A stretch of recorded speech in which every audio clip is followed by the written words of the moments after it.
The new moon doesn't start a new month or the new year. Part 2. The new moon was never designated to be used as the start of the Hebrew months. This practice was started by pagan Babylonians and adopted by Hebrews during our Babylonian captivity.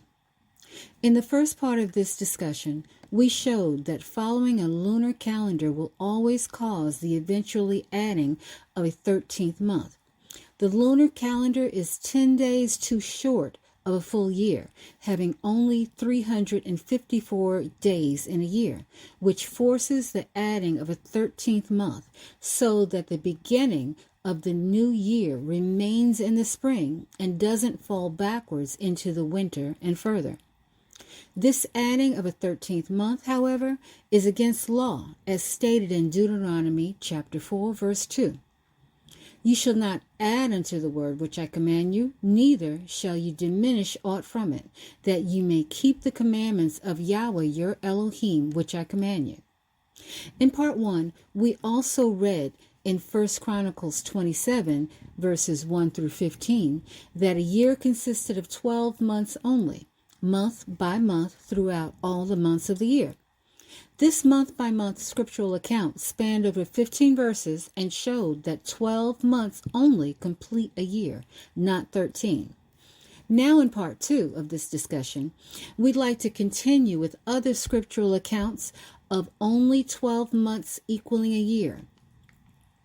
The book of Esther gives us yet another scriptural example of the biblical year consisting of only 12 months, not 13 months.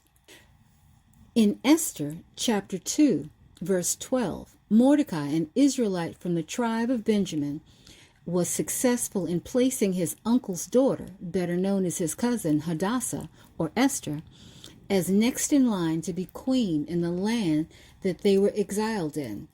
This process included a women's purification and beauty treatment that lasted a full year, that being 12 months, 6 months of oil treatments, and 6 months of sweet odor treatments. Esther 2 and 12. Now when every maid's turn was come to go in to King Ahasuerus, after that she had been 12 months, for so were the days of their purifications. 6 months with oil of myrrh, and 6 months with sweet odors.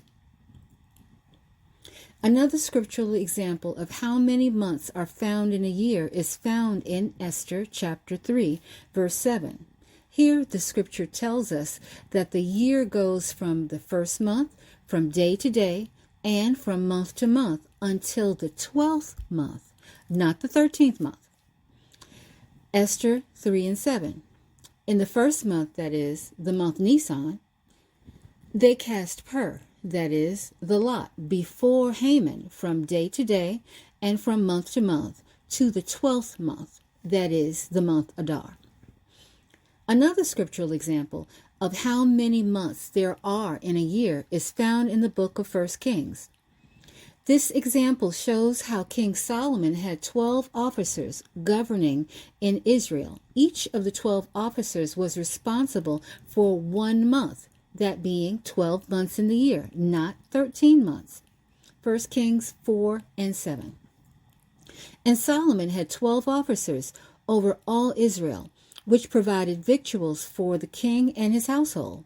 Each man his month in a year made provision. And also 1 Kings 4 and 27. And those officers provided victual for King Solomon, every man in his month. Another scriptural example of how many months there are in a year is found in the book of Daniel, chapter 4. Nebuchadnezzar, the king of Babylon, called upon Daniel to discern the king's dream. The dream described Nebuchadnezzar's fall from his throne because of his haughtiness. This dream became reality exactly 12 months later, that is, a full year after it was prophesied. Daniel 4 and 24. This is the interpretation, O king, that they shall drive thee from men, till you know that the Most High rules in the kingdom of men, and giveth it to whomsoever he will. All this came upon King Nebuchadnezzar, at the end of 12 months. There fell a voice from heaven saying, "The kingdom is departed from thee." Throughout the scriptures, the understanding is consistent. There are only 12 months in every year. There is no biblical 13th month, and there should not be any 13th month in our Hebrew year either. Yah does not change, and neither does his word. Yah's law, written in Numbers 28, verse 14, tells the Israelites to make an offering every month throughout the months of the year. Yah did not give us 13 months within a year, so this law is being broken when we maintain a lunar calendar and therefore have to add a 13th month to a year every 3 years. Numbers 28 and 14. And their drink offerings shall be half an hin of wine unto a bullock, and the third part of an hin unto a ram, and a fourth part of an hin unto a lamb. This is the burnt offering of every month throughout the months of the year. Praise Yah. Please stay tuned for part 3.